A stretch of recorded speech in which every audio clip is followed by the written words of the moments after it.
Hello everybody, welcome back to the 3D Critic channel. I'm David, your host, and today I'm going to be giving you guys my performance review on the Nike Sabrina 1s, which is Sabrina Ionescu's first signature shoe with Nike. Now, when it comes to the initial try-on and the sizing of this shoe, it is pretty standard on this shoe. The width of the forefoot was nice and comfy, as well as the length of the shoe. You don't get any dead space in the forefoot, and the width was nice and comfortable and conformed around to your foot really well. So if you are a narrow footer, I would recommend going down half a size, and for wide footers, I would go up half a size in that respect. And make sure that you order an additional size and a half up on top of your half size that you need to do to make the adjustments on that, because it is a woman's shoe. So be mindful of that when it comes to the sizing of this shoe. And if you guys are interested, they are available on Nike's website right now for $120 to $130, comparing to other colorways that are shown in the website. So if you guys are interested, I will leave a link in the description box below. So now when it comes to the traction, it is pretty decent in my opinion, and it did require a little bit of braking time initially. You tend to slide in this shoe a little bit when you start warming them up, though. You are going to get a really nice bite on a clean court with this full-length wavy multi-directional traction pattern that you're getting. And when it came to the lateral movements, they were nice and quick, and I didn't have a hard time getting open on offense, and being a sticky defender as well was really good on this also. Vertical movements, you stop on a dime and you get a good launch off of your first step as well. So it was pretty good on a clean court. However, once you are in a average court with a little bit of dust, the traction for me, from my experience, was inconsistent at times, and you have grip for like a few plays and you have to wipe it down afterwards, because you will start to slide. But luckily, dust is really easy to wipe off of this outsole. So if you start to slide, make sure you wipe it down frequently, and you have to frequently wipe it, and where I found that annoying at times when I was playing in this. So be mindful of that when you are playing on an average court. And when it came to the durability, it is decent as well. The only signs of wear that I noticed in this shoe was in the high wear areas in the forefoot of the outsole. So I would keep these indoors, because the outsole rubber itself is on the soft side, so I would be mindful to play in these outdoors. Keep it indoors and you should be good to go when it comes to the overall durability. So overall, it's a pretty decent traction setup on a average court. It is pretty good, but be mindful you have to frequently wipe. And durability, keep it indoors. Outdoors, it is on the soft side and it will wear off quite quickly. Now, when it comes to the cushion, to me, it's a pretty basic setup in my opinion. You get a full-length React midsole with a forefoot air zoom unit that has a good responsive feel in the forefoot, and I had a good feel of what was going on around me, and it gives you a little bounce as well. I didn't experience a great amount of bounce, considering that there is no midfoot shank that gives you that springy feel. So the bounce was not to my liking. And the same thing with the heel cushioning. You get decent compression and adequate impact protection for heel strikes, but to me it felt a little stiff, and after a while it will eventually bottom out due to the lack of the shank in the midsole itself to keep the overall life of the midsole intact. But the heel to toe transitions on the shoe were actually really nice and fluid, and it felt effortless when I was going up and down the court, from what I have noticed playing full court basketball. And it is a overall lightweight shoe overall, and it was really easy to move around in these going up and down the court. But at the end of the day, it isn't the best with the forefoot zoom and the lack of a bounce cushioning that you get overall. You don't get that springy like feel. Heel cushioning is okay, but at the end of the day, it gets the job done for me. When it comes to the materials, you're going to get this quilted textile material in the forefoot, which feels all right once you break it in. Initially, when I started playing in these, I experienced the materials rubbing on my toes, especially in the forefoot when I was flexing it. But after some playing time, it doesn't really bother me that much. So once you break it in, it should feel really nice in the forefoot.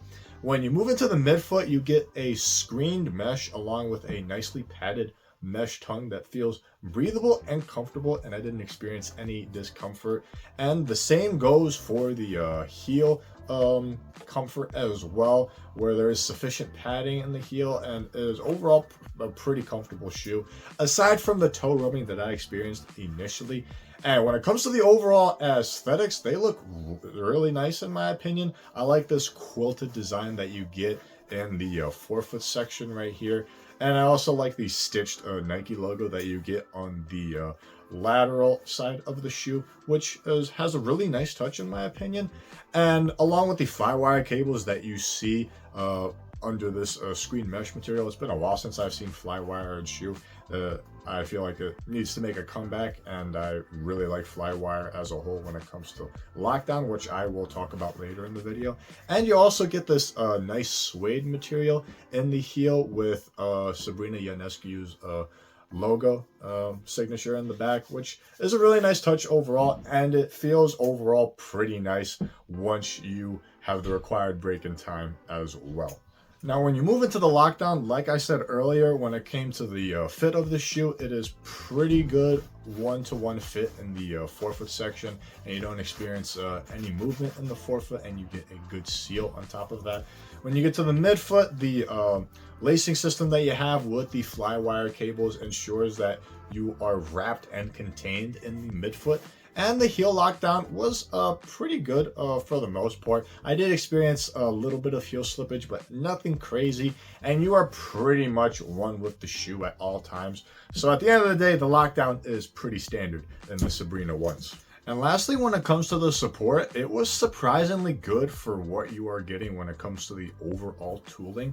You are going to get a nice wide base from the outsole itself that gives you really good stability under your foot, along with a very exaggerated outrigger, which is the best that I have seen so far when it comes to lateral stability. You're also going to get this nice embroidered leather panel that wraps on top of the midsole to give you a really good lateral support on top of you. That way you won't have any give when you are doing lateral movements. Sadly, there isn't a midfoot shank plate that helps with the overall torsional support, and it is overall a not really rigid shoe. You can pretty much do whatever you want with this shoe, and it will be really easy to contort overall, and you will suffer because of that, especially with the base of the shoe. It does taper down a little bit and gets a little thinner, and the back half of the shoe, there were times where there were instabilities as well when I was playing in these, and I lost my footing at times because of that.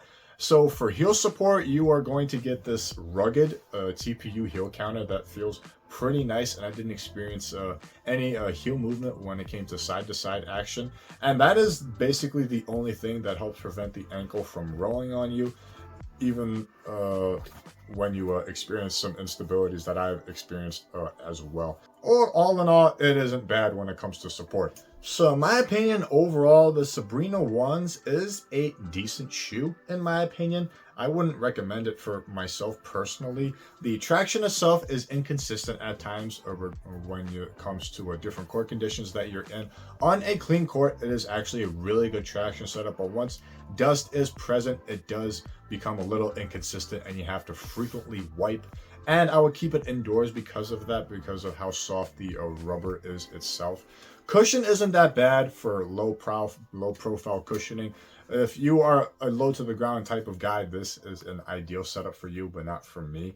The materials were a bright spot in this shoe. The quilted materials, along with the textile mesh as well, with the overall aesthetics, is pretty nice. Lockdown is pretty standard, and the support gets the job done for me overall. So if you're a kind of guy that is always on your toes and always on the ground, it is a decent shoe overall, and I would recommend it to you guys. But for me personally, I wouldn't hoop in these. And for a lot of people, it is a decent shoe and pretty good in that respect. What I explained earlier for low to the ground players. But for me, it lacked the bounce from the cushioning, and the impact protection in the heel was okay, but it wasn't to my liking overall. And at the end of the day, this is my performance review of the Nike Sabrina ones. Thank you guys for watching this video. Leave a like if you enjoyed it. Comment down below on what you think of these Sabrina ones, any experiences that you have, along with any other questions. Feel free to comment down below as well. If you'd like to stay up to date with future videos that I'll be posting, hit the subscribe button down below, and it'll greatly support the channel as well. If you like to stay in touch with me via social media, I will leave all of that information in the description box below. I hope you guys enjoy the rest of your day. I hope this was beneficial to you guys. And until next time, keep shooting.